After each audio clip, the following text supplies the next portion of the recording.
Il y en a qui sont carrément partis d'ici, faute de logement, faute de trouver quelque chose.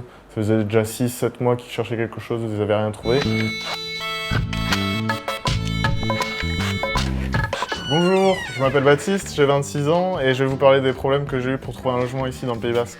Je suis arrivé sur le BAB septembre 2020. J'avais pris un bail sur 9 mois, donc c'était vraiment facile à trouver. Les difficultés sont arrivées après, quand on est arrivé au mois d'avril-mai. J'ai bien vu qu'en fait avec tous mes amis, toutes les personnes que je connaissais sur place, qu'on était tous en train de galérer au même moment, de se dire mais où c'est qu'on va se loger pendant cet été. Mais là je voulais rechercher un bail sur l'année. Et c'est là aussi où ça a été encore plus difficile. Au début, je cherchais à distance depuis chez mes parents en Charente-Maritime. Là, j'ai vu que c'était un peu compliqué, donc je suis décidé de venir sur place. Je dormais chez une habitante. Tous les jours, toutes les heures, j'étais à la recherche d'un logement sur le Bon Coin, Facebook, etc. Comme je suis seul, je pouvais être à la recherche d'un T1 ou d'un T2.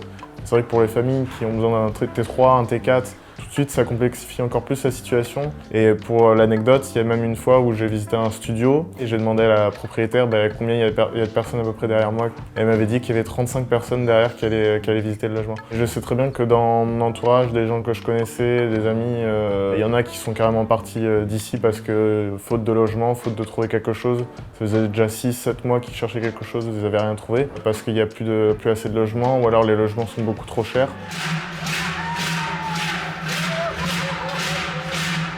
Je me suis déguisé aujourd'hui en immeuble pour manifester contre la spéculation immobilière. Les gens n'arrivent plus à se loger ici parce que le marché est trop tendu. Et je pense qu'il y a autant de monde aujourd'hui parce qu'il y a beaucoup de gens qui sont expulsés de leurs terres, les locaux, depuis très longtemps. Mais aussi les nouveaux arrivants qui n'arrivent pas à se loger. Donc en fait ça concerne une multitude de personnes.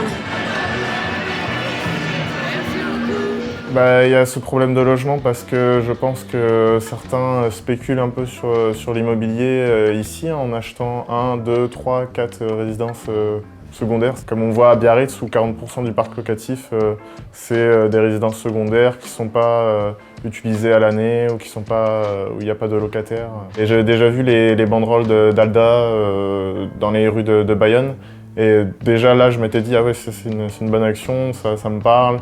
Ça correspond à ma problématique aussi. Je pense que l'occupation c'est une bonne chose parce que ça permet d'agir de manière non violente, de manière pacifique. C'est quelque chose dont on parle. On est apparu dans 66 minutes, dans Envoyé spécial d'Élise Lucet. On voit que ça a une portée très importante et de cela même Airbnb a contacté l'association Alda après pour discuter, voir qu'est-ce qui peut être fait, etc.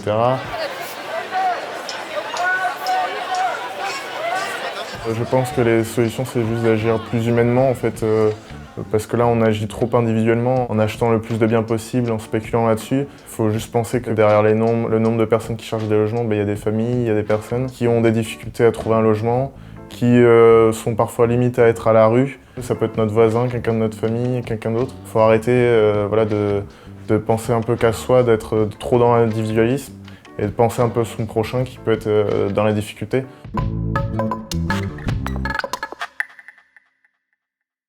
Adio, Emile Esker!